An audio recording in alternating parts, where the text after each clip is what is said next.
다이내믹한 우리 국민의힘을 만들 수 있도록 노력하겠습니다. 헌신하고 목숨 걸고 앞장서서 싸울 것은 싸우고 지킬 것은 지키겠습니다.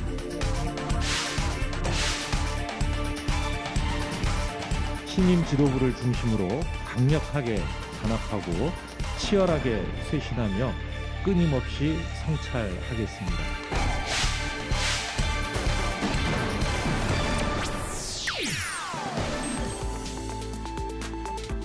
여러분 안녕하십니까. 코로나 신규 확진자 수가 700명을 오르내리면서 긴장의 끈을 놓을 수 없는 요즘이죠.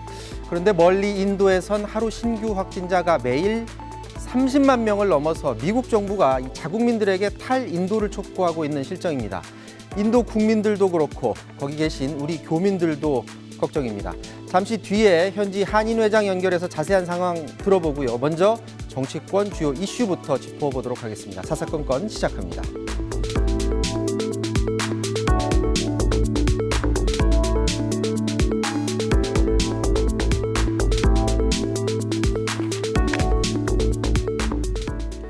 네, 여의도 사사건건 금요일마다 나오는 두 분입니다. 김형준 명지대 교수, 박시영 윈지코리아 대표 나오셨습니다. 안녕하십니까? 네, 안녕하세요. 네. 안녕하세요.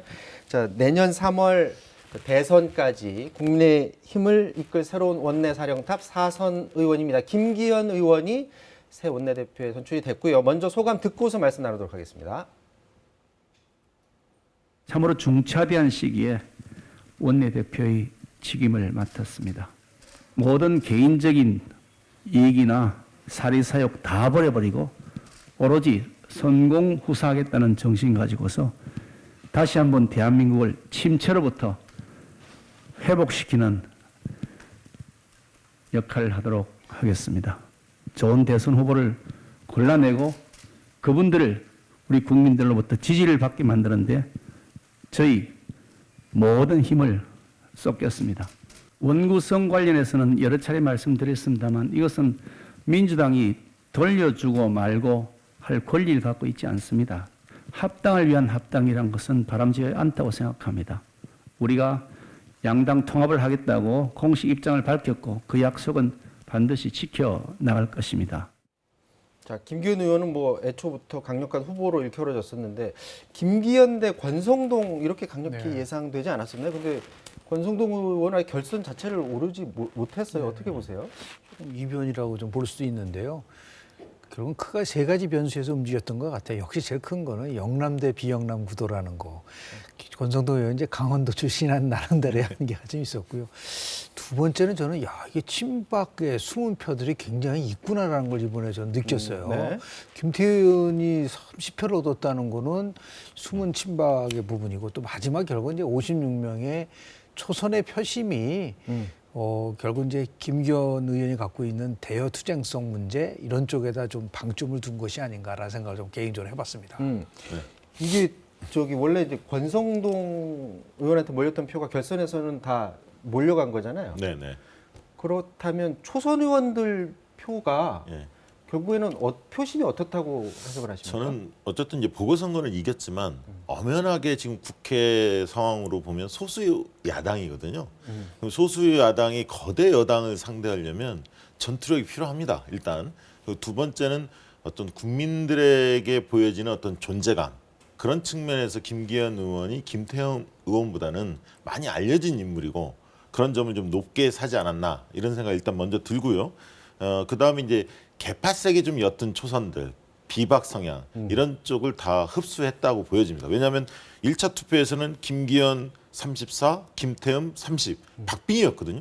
나머지 권성동 20표, 유이동 17표, 요 표의 상당수를 다 흡수해서 66표를 얻었기 때문에 2라운드는 굉장히 결선 라운드는 싱거운 게임이 됐습니다. 자, 이제 이렇게 되면서 이제 민주당에서는 윤호중 그리고 국민의힘에서는 김기현 의원 이렇게 둘이 이제 새로운 원내 대표가 됐는데 이 조합이 어떻게 될지가 굉장히 궁금한 부분입니다. 당장 이제 법사위원장 자리 가지고도 오늘 한마디 했는데 두 사람의 합이 어떻게 이루어질 거로 예상하십니까? 강대강 대결이에요. 강대강이에요. 네, 왜냐하면 윤호중 의원도 강하고 김기현 의원도 울산 선거 개국의 당사자다 보니까 굉장히 강할 수밖에 없는 건데요. 제가 볼 때는 이제 우리가 이제 상반기, 후반기로 나눠져 있잖아요. 이 상황 속에서 다시 원구성을 하기는 저는 쉽지 않을 거라고 좀 봅니다. 그래서 다만 이제 법사위원장을 그동안 이제 강성 친문의원이었었다가 조금 좀 온건한 나름대로 성향이 있는 의원으로 이렇게 조금 교체하는 수준으로 가지 다시 전면적으로 하기는 어렵지 않겠는가 생각이 좀 들고, 역시 이제 대통령 선거를 앞두고 나서 두 가지가 이제 쟁점이 될 텐데요.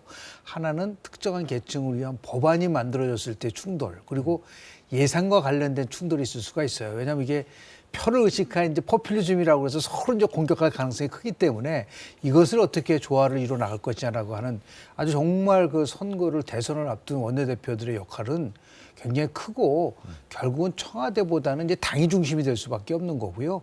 그런 의미에서 봤을 때 집권당의 원내대표의 역할도 훨씬 클 수밖에 없는 구도가 아닌가 생각을 좀 합니다. 김기현 의원 저희 프로 나오실 때 보면 주요 이슈에 대해서 입장이 굉장히 단호했거든요. 네. 어떻게 보세요? 두 새로운 아니, 원내대표. 김 교수님 입장하고 동일한데요.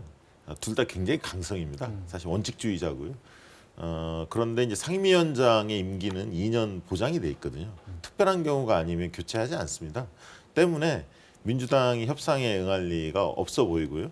또 이 문제 가지고 야당 쪽에서 어쨌든 문제를 좀 삼아서 대치 국면이 좀 길어질 가능성도 있지만, 민생 문제들이 지금 첩첩이 쌓여 있기 때문에 오래 끌 수 있는 사안은 아닙니다.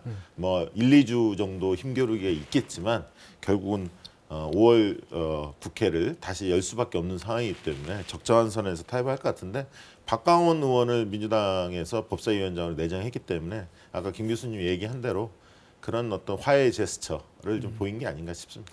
이제 원내대표가 진용이 갖춰졌으니까 이제 당대표가 누가 될지가 굉장히 궁금합니다. 이제 영남권에서 원내대표가 나왔어요. 그러면 네. 비영남, 수도권에서 당대표 나오는 것 아니냐 뭐 이런 목소리던데요. 그럴 가능성이 있죠.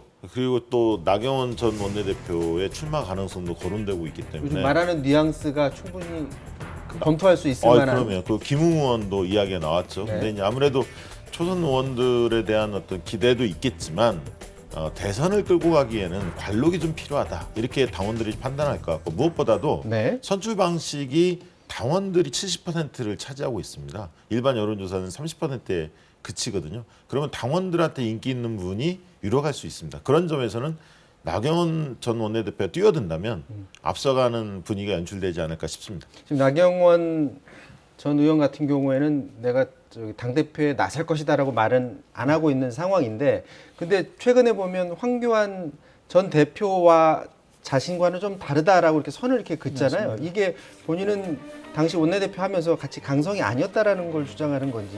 강경 보수가 아니었고, 실은 그때 내막을 보면 두 사람 사이에서 마찰이 굉장히 많았었어요. 원내대표와 이제 당대표의 관계 속에서 투톱 시스템이었지만은 황교안 대표가 이제 원외에 있다 보니까 당에 대한 문제는 전적으로 이제 원내대표 소관이다 보니까 황교안 전 대표가 요구하는 것이 다 관철되지 못했다라는 나름대로의 불만들이 굉장히 많았었는데, 네. 여하튼 그럼에도 불구하고 뭐 여러 가지 그냥 그 장애 투쟁 문제를 포함해서 같이 함께 움직인 부분들이 있었기 때문에 이게 두 사람을 마치 동일하게 보는 생각은 분명히 있는데, 나경원 전 의원 같은 경우는 뭐 그동안에 보면은 아주 강성한, 아주 정말 그 강한 성의 그런 부분은 아니었었거든요. 수도권도 있었고 그렇기 때문에 이번에 아마 그런 면에서 이제 분명하게 선을 긋는 행보를 하고 있지 않나 생각이 좀 들고요. 네. 의원총회에서 하는 투표하고 당대표 투표는 완전히 다릅니다. 그래서 좀 뭐 박 대표님 말씀하신 것처럼 당원 70%이기 때문에 이 당원들이 어떻게 움직이냐에 따라서 또 결국은 수도권하고 이제 영남 속에서의 또 나름대로의 경쟁이 굉장히 이루어지고 있기 때문에 아무래도 이번에 최근에 보면 참 이변들이 참 많아요. 오세훈 후보도 이변이었었잖아요. 그렇죠. 처음에는 굉장히 전혀 이변이 그런 분위기가 아니었다가 아니었는데. 됐고, 그래서 저는 저 이번에 국민의힘의 당대표 경선도 예측하기 좀 힘들지 않을까라는 생각을 좀 해봅니다. 근데 이제 일각에서 하트경 의원이 뭐 100% 여론조사로 룰을 좀 바꾸자, 전당대회 뽑는 룰을 이렇게 주장하고 계시는데, 그건 좀 받아들이기가 어려울 것 같습니다. 만약에 그렇게 한다면 당원들을 왜 둡니까? 그렇죠. 당원들의 권리가 보장이 안 되는데 다 여론조사로 할 것 같으면. 그래서 적어도 뭐 선출직 공무원들 같은 경우는 국민들 여론을 많이 반영하는 추세이긴 합니다만, 적어도 당의 얼굴을 뽑는 그런 전당대회에서는 당원들의 비중이 높을 수밖에 없다, 그런 생각이 듭니다.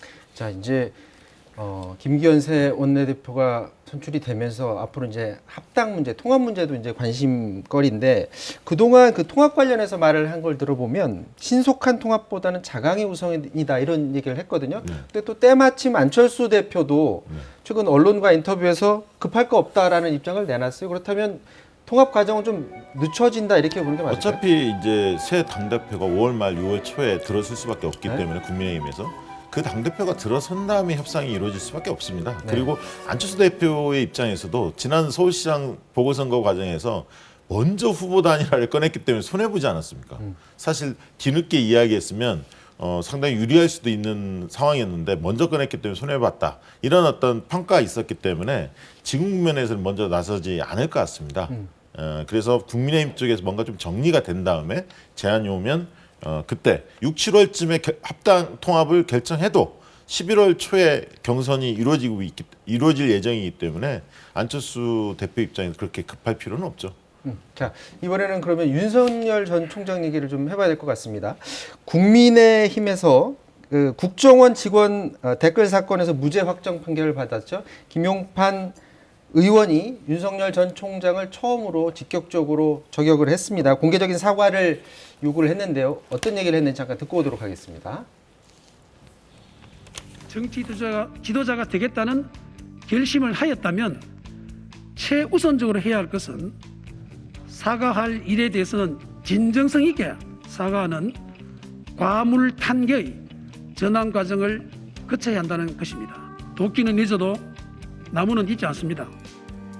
자신이 틀렸다고 인정하는 것을 두려워하거나 기피해서는 안 됩니다. 진정성 있게 고해성사하는 과정을 거쳐야 윤 전 총장께서도 새로운 힘을 얻을 것이고 자, 같은 날 주호영 원내대표도 과거 문제를 정리할 필요가 있다라고 말했는데요. 일반적으로 공직에 오래 있었던 사람은 공직을 수행하는 과정에 있었던 결정 때문에 본의 아니게 피해를 입었다고 생각하는 사람들이 있을 수 있습니다. 검찰 수사 과정에서 억울하다고 느끼는 분도 있는데 그 점에 관해서는 본인이 그런 문제를 정리할 필요가 있다고 생각합니다. 최근 김종인 전 비대위원장을 만난 원희룡 제주지사는 이런 말을 전하기도 했습니다. 국민의 힘이 중심이 됐으면 좋겠는데 지금 돌아가는 이 모습을 보니까 과연 그게 어떨지에 대해서 굉장히 괴로워하고 계시더라고요. 흔히들 윤석열 지지율 얘기하지만 지지율이라는 거는 3개월 뒤에 6개월 뒤에를 생각하면 허망할 수도 있는데 네, 여권에서도 윤석열 전 총장에 대한 견제가 시작된 걸까요? 이재명 지사는 칭찬과 동시에 뼈 있는 훈수를 뒀는데 들어보도록 하겠습니다. 제가 아는 거라고는 그분이 나름의 뚜렷한 원칙을 가지고 그중에서도 과거의 행위에 대해서 처벌하는 일을 참 원칙에 따라 잘 하셨다. 앞으로도 이제 국민이 필요로 하는 그런 정치인이 국민의 도구라고 보기 때문에 훌륭한 도구로 이렇게 학습을 하시고 아니면 역량을 많이 발굴하셔서 국민이 선택할 수 있는 훌륭한 도구가 되면 좋겠고요. 자, 윤석열 전 총장에 대해서 국민의힘 내부에서 처음으로 공개적으로 반발을 하는 목소리가 지금 나온 건데 반면에 정진석, 김태호 의원 같은 경우는 오히려 옹호하는 입장을 냈고 방금 보신 것처럼 이재명 지사는 국민이 선택할 수 있는 도구다라고 충고를 하기도 했습니다. 자, 이게 검증의 신호탄인가? 라는 생각이 들기도 하는데 어떻게 보십니까? 대한민국 대선에서 몇 가지의 경험적 법칙이 있는데요. 1등하고 거기에 근접한 사람은 반드시 검증합니다. 보통 2등은 잘 안 해요. 이상하죠? 네. 그러니까 지금 엄밀하게 따지면 이제 윤석열 총장이 강세라는 걸 간접적으로 얘기를 하는데 두 가지 면에서 조금 이제 김용판 의원이 얘기한 거가 좀 미묘한 정적 파장을 일으킬 것 같아요. 네. 첫 번째는 국민의힘에 들어가기가 어렵겠구나라는 생각을 좀 하게 되고요. 윤석열 전 총장 입장에서 봤을 때는. 그렇기 때문에 지금 이제 김종인 비대위원장도 바로 들어가기는 힘들 것이다 얘기를 하고 그 사이에 결국은 아까 얘기한 안철수 의원이 나름대로 국민의힘과 국민의당을 흡수 통합이 아니라 당대당 통합을 하자는 거거든요. 그러면 시기가 굉장히 늦을 수밖에 없고 당장 통합이 되면 이제 국민의힘은 자연스럽게 이제 사라지는 그 상황 속에서 윤석열 전 총장이 들어갈 수 있을지 없을지는 모르겠으나 그렇지 않은 경우는 제가 볼 때는 제3지대에서 계속 남을 수밖에 없게끔 돼 있거든요. 윤석열 전 총장이. 그런데 실은 만약에 대권 행보를 하려고 한다면 빨리 검증을 받는 게 좋은 거예요. 정치 선언을 빨리 해야 된다. 늦어도 5월 중에는 해서 계속 나오는 검증에 대해서 뭔가 자기 입장을 표명하지 않고 계속해서 지금 침묵 모드로 가게 된다면 제가 볼 때는 별로 좋은 결과가 나오지 않을 수도 있는 부분이고, 똑같은 거로 지금 이재명 지금 지사도요, 곧 아주 강도 높은 검증이 기다리고 있을 가능성이 굉장히 큽니다. 두 후보에 대한 나름대로 검증이 시작되면 방향이 어떻게 전개될지는 아무도 예측하기 어렵다. 지금 말씀하실 때 늦어도 5월 중이라는데 사실 다음 주가 5월이에요. 그러면 이제 본격적으로 시작이 되는 건가요, 그러면? 아니, 저는 윤석열 전 총장 입장에서는 조금 늦게 나올 가능성이 있다고 아, 보여집니다. 오히려요? 왜냐하면 이제 정책 준비를 충분히 한 다음에 국가 비전도 세우고 현안에 대한 이해도도 높인 다음에 나올 가능성이 있어서 그렇게 급할 필요는 없다. 왜냐하면 그 사이에 지지도가 그렇게 꺼질 가능성이 별로 없기 때문에 그렇게 생각을 하고요. 대선 여야 잠룡들은 다 5월 달이면 이제 몸을 풀 수밖에 없습니다. 그러면 당연히 견제구 날릴 수밖에 없는데요. 제가 볼 때는 아직 잽 수준도 아니다. 뼈 때리는 견제구는 아직 안 나왔다고 생각하고요. 뼈 때리는 견제구가 나오려면 윤석열 총장이 대선에 뛰어들겠다. 입장을 좀 밝혀야 그때부터 본격화되는 게 아닐까 싶습니다. 양정철 전 민주연구원장 네. 지금 귀국을 했는데 네, 이전에 이제 윤석열 전 총장한테 총선 출마 권유했다라고 하잖아요. 네. 지금도 입장이 비슷할까요? 같이 민주당으로 끌어들이려는 노력을 할까요? 불가능할 것 같습니다. 그때와 지금은 다르다. 왜냐하면 그때는 문재인 정부의 사람이었지만 지금 그렇게 볼 수 없죠. 그렇게 처지가 다르기 때문에 어떻게 보면 경쟁 관계에서 만날 수밖에 없습니다. 양 전 원장의 경우에는 기획력이 좀 뛰어나다는 평가를 받고 있는데 아무래도 차기 정권 재창출을 위해서 뛰어들지 않겠습니까? 네. 그런 측면에서 본다면 이번에 정반대 입장에서 만날 수밖에 없다. 이렇게 보여집니다. 양정철 전 원장은 엄밀하게 따지면은 뭐 기획력도 높다고 하지만 실은 이제 나름대로 판을 보는 부분들이 있잖아요. 네. 그런데 저는 두 가지로 봐요. 하나는 굉장히 분열의 씨앗이 될 수도 있어요. 만약에 반드시 친문 후보로 만들어야 된다고 한다면 이거는 결국은 이재명 지사 쪽과의 충돌이 올 수밖에 없는 부분들이 있을 수밖에 없는 거고요. 네. 그리고 더 나아가서 지금 이재명 지사 쪽으로 만약에 현실을 인식을 해서 이재명 지사 쪽으로 가야 된다 그러면 그건 또 친문에 또 공격을 받을 수밖에 없는 굉장히 묘한 입장인 것은 분명하거든요. 그러나 분명한 것은 현실적으로 가장 유력한 대권 후보와 친문과의 관계 속에서 이것을 어떻게 조정할 것이냐라는 굉장히 어려운 숙제를 지금 안고 있는 부분들이 있어서 총선과 대선 속에서의 기획은 굉장히 달라질 수밖에 없다라는 걸 아마 인지할 가능성이 굉장히 크다고 봅니다. 네, 최근 그 대선 주자 지지율 보면 약간의 좀 변화라고 이걸 해석을 해야 되나요? 이재명 지사와 윤석열 총장 물론 이제 기관마다 다 조금씩 다르긴 하지만 지금 바짝 붙어 있는 상태이긴 한데 또 다른 조사 결과를 보면 TK에서 한 달 새 윤석열 전 총장 지지율이 20%포인트 가까이 떨어졌다고 합니다. 이게 혹시 그 박근혜 전 대통령 관련해서 뭐 탄핵 부정 발언이라든지 이런 네. 거랑 좀 연관이 돼 있는 거 어떻게 이거 해석할 수 있습니까? 일단 매번 얘기하지만 전국 조사에서 특정 지역 예를 들면 TK 이렇게만 떼어놓고 분석하는 건 굉장히 위험하다. 왜냐하면 표변 오차가 너무 크기 때문에 그 얘기는 계속 반복적으로 드리고요. 다만 정권 심판론이 지금 상당히 광범위하게 퍼져 있고 야권이 유리할 수도 있겠다. 이런 어떤 정서가 있기 때문에 윤석열 전 총장이 아니더라도 얼마든지 승리할 수 있다. 이런 시각이 TK 쪽에서 형성될 수도 있습니다. 이제 그런 여론들이 약간 표출된 게 아닐까 추정을 해봅니다. 민주당 입장에서는 뭐 지난 재보선에서 이제 준엄하게 평가를 받았는데 재보선 이후에도 지금 좋지가 않습니다.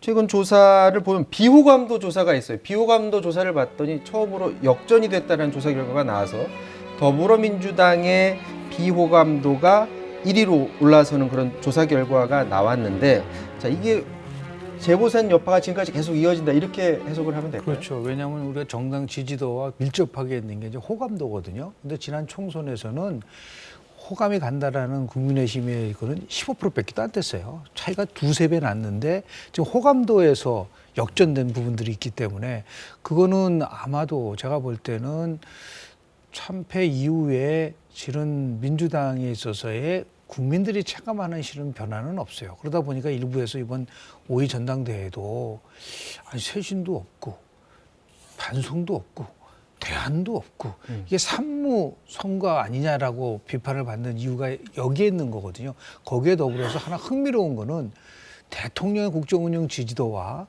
민주당의 정당 지지도 간에 점점 이제 그 보이지 않는 표 차이가 납니다. 옛날에는 연동으로 갔는데 얘기했었잖아요. 오늘 한국갤럽 조사에서는 대통령 국정운영 지지도가 민주당 지지도보다도 떨어졌어요. 근데 이게 이제 어떤 효과를 가져오냐면 민주당이 힘을 갖고 독자적으로 이거를 끌고 나가지 않으면 이거는 굉장히 위험해질 수 있는 겁니다. 그동안은 이제 청와대와 같이 호흡을 끌고 간 부분들도 있지만 분명한 거는 이제 대선을 앞두고는 청와대보다는 집권당이 훨씬 더 특히 새로 선출되는 당대표가 뭔가 획기적인 변화를 줘야지만이 저런 비호감에 대한 유리정당의 오명을 벗어날 수 있을 거라고 저는 봅니다. 네.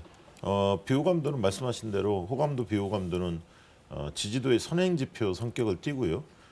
비호감도 호감도는 정당 일체감의 가장 중요한 요인입니다. 그래서 아니 어떤 정당을 좋아하지 않는데 지지할 수 있겠습니까? 그렇죠. 굉장히 중요한 지표고요.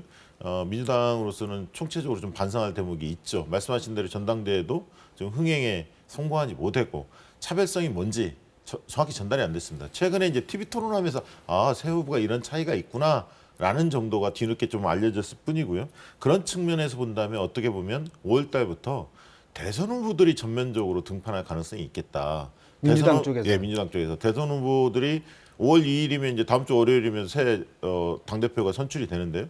대선 후보들이 다음 달에 전국 조직들이 출범할 계획이다. 뭐 이재명, 뭐 이낙연, 다 정세균 이런 분들이 지금 알려지고 있거든요. 그래서 오히려 그런 어떤 대선 후보들이 당의 쇄신과 변화에 관련해서도 목소리 좀 낼 가능성이 높아 보입니다. 지금 그 재보선 이후에 민주당의 인기도가 지금 떨어진 부분 이걸 이제 만회하기 위해서 뭐 쇄신 목소리도 굉장히 많이 나오곤 하는데 지금 법사위원장 그 후보 자리 원래 이제 정청래 의원 얘기가 나오다가 결국에는 그 타협 이미지를 좀 보강하기 위해서 박광원 의원으로 내정이 됐다라는 소식인데 이것도 마찬가지로 그런 민심을 좀 생각하는 그런 뜻이 반영됐다고도 볼 수가 있을까요? 예, 저는 그렇게 보고요. 저는 그래서 만약에 국무총리 지금 김부겸 후보자가 최종적 인준을 받으면 저는 김부겸 내정자의 역할이 훨씬 클 거라고 봐요.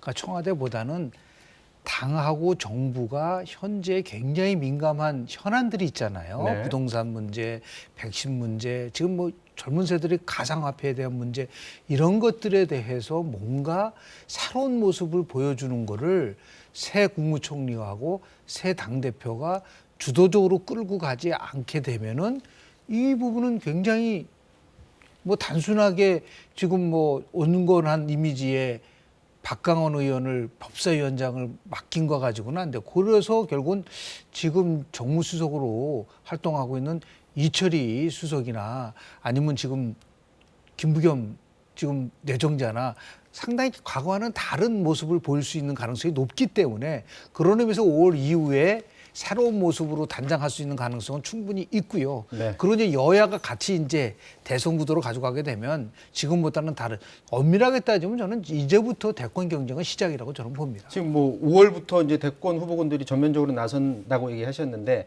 사실은 뭐 이재명 지사 같은 경우는 지금 내놓는 이슈들이 경기도 이슈가 아니라 이제 국가적 어젠다 관련해서 말을 많이 하고 있고요. 또 내부에서는 이재명 지사 당내 선두주자죠. 이재명 지사를 견제하는 그런 목소리들이 있습니다. 먼저 얘기 듣고 오도록 하겠습니다. 과거에 경험하지 못한 전환기적 최대 위기 상황이고 그 위기를 극복하는 것이 우선이면서 또 이제 회복을 해야 되는 이제 그런 상황이란 말이죠. 그렇다고 그러면 이것은 그냥 뭐 좀 인기가 있다고 해서 이런 일을 감당할 수 있다고 보지 않기 때문에 국민 여러분들께서는 잘 판단하실 거다 이렇게 생각했지요. 다 다르죠. 살아온 궤적도 다르고 이력도 다르고. 이제 제가 꼭 그 하나만 짚어서 얘기하라면 저는 그래도 경제의 전문성이 있는 사람이다. 전체적으로 보면 위험한 것이 사실이고 다만 여기에 대해서 이걸 일방적으로 금지하는 것도 현실적이지 않고 그렇다고 해서 지금처럼 그 투자 위험에 정말 그냥 방치할 수도 없는 상황이어서 저희가 합리적으로 위험을 통제할 수 있는 시스템을 좀 갖춰서 청년들이 안심하고 참여할 수 있도록 하는 게 좋겠고 지금 계속해서 정세균 총리 요즘 방송에 많이 나와요. 그러면서 이재명 지사에 대해서 문제를 삼는 말을 많이 하는데 이재명 지사의 말하는 톤을 보면 이게 같이 싸우려는 모양새는 또 아닌 것처럼 저는 개인적으로 좀 비춰지거든요. 아니, 당연히 지금 싸움에서 도움이 되겠습니까 이재명 지사? 그러니까 그렇게 했다가는 당내에서의 어떤 인기에도 좀 문제가 생길 수 그런 그러니까 면이 좀 조심스러운 면이 있을 것 같아요. 지금은 이재명 지사 입장에서는 밖에서 좀 돈을 벌어 와야 하는 효자 노릇을 해야 하는 입장이죠. 당의 입장에서 볼 때는. 왜냐하면 지금 이낙연, 정세균 총리 이런 지지율을 자기가 뺏는다 해서 도움이 되겠습니까 당에? 오히려 중도층이나 무당파가 좋아하는 이슈에 대해서 과감하게 이야기하면서 윤석열이냐 이재명이냐 이렇게 고민하는 층을 본인이 흡수할 수 있으면 당에도 도움이 되는 거 아니겠습니까? 그런 측면에서 그들이 관심 갖는 정치 이슈, 국가 비전에 대해서 목소리를 좀 더 내지 않을까 그렇게 생각이 듭니다. 지금 청년 얘기를 안 할 수가 없는데 지금 대통령도 그렇고 특히 민주당 당내에서는 이번 재보선 결과를 보면 청년층의 표를 많이 잃었다 이렇게 스스로 판단하고 있는 것 같습니다. 근데 최근 이제 이슈가 되고 있는 게 그 가상화폐 문제 이거 관련해서 뭐 과세 부분에 있어서 청년들이 굉장히 반발을 하니까 과세를 좀 미루자 뭐 이런 목소리도 있고 또 폐지된 군 가산점 제도를 다시 살리자라는 그런 목소리가 민주당 내에서 지금 나오고 있는 상황인데 청년들을 위한 어떤 방향 제시, 민주당에서 나오는 얘기들 지금 제대로 논의가 되고 있다고 보시는요? 실제로 자꾸만 20대 그 청년에 대한 문제들을 젠더 갈등 쪽에서 접근하는 거는 실패합니다. 그 우리가 얘기하는 20대 남자를 이 남자라고 그러고 20대 여자를 이 여자라고 하면서 이걸 자꾸만 분리해가지고 하는 거, 이대남 뭐 이대녀라고 하는 이거보다는요. 실제로 이분들이 요구하는 가장 핵심적인 거는 뭐냐면 공정한 기회를 달라는 거죠. 똑같이 차별이 없는 걸 원한다는 건 아니에요. 그런 의미에서 봤을 때 젠더 문제라든지 미래 가치라든지 일자리라든지 이런 문제 속에다가 자꾸만 중점을 둬야지 이거를 뭐 군 가산점이라든지 아니면 남녀 복무를 같이 평등하게 하자라든지 이런 부분 속에서는 저는 굉장히 동의하기 좀 어렵다고 보고요. 그래서 마침 이제 청와대에 이제 이철희 정무수석이 청년 TF 팀을 만들어서 뭔가 좀 새롭게 특히 이제 IT와 관련된 부분들을 이런 것을 통해서 새롭게 변화하려고 하는 부분들이 있기 때문에 결국은 내년도 대통령 선거에서는요. 결국은 20, 30대가 스윙 보터가 됐기 때문에 이 20, 30대는 어떤 진영과 이념에서 움직이는 것이 아니라 상황과 이슈와 자신의 미래와 관련돼서 움직인다는 것을 분명히 깨닫고 거기에 맞는 맞춤형의 어젠다를 빨리 제시해야 될 필요가 있지 않나 생각을 합니다. 저는 뭐 사실 그 젠더 이슈는 본질은 불공정 문제입니다. 그리고 지금 이제 그동안에 이제 민주당이나 정권이 20대 문제에 대해서는 좀 무관심했다. 푸대접을 한다. 이런 인식을 20대들이 갖고 있거든요. 때문에 좌충우돌하고 뭐 백가쟁명식 여러 대안들이 나오고는 있습니다만 혼란스러운 느낌은 있죠. 그러나 그렇게 다 드러내놓고 접근하는 것이 오히려 지혜로운 일이 될 수도 있다.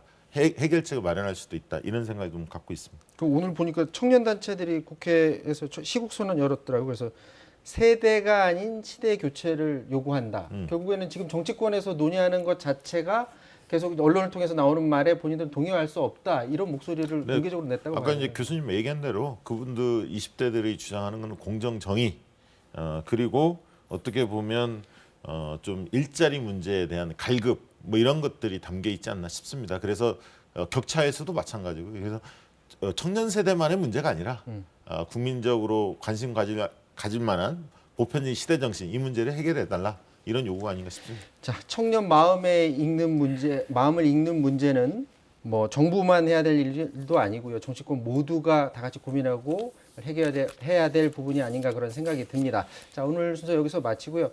자, 오늘이 박시영 대표님 오늘 저희 프로그램 고정 출연 마지막 시간입니다. 2년 11개월. 하셨는데 3년 가까이 됐어요. 네. 그동안 네. 저희 프로그램에 굉장히 큰 역할을 해주셨는데 너무 고마웠고요. 마지막 한마디 또 부탁드리겠습니다. 시원하기도 하고 섭섭하기도 한데요. 네. 그동안 성원해 주신 모든 분들께 감사드리고 또 따끔한 질책 이런 부분들은 깊이 새기도록 하겠습니다. 우리 사사건건이 더 국민적 사랑을 받았으면 좋겠습니다. 네. 고맙습니다. 두 분 오늘 말씀 고맙습니다. 네, 네. 고맙습니다.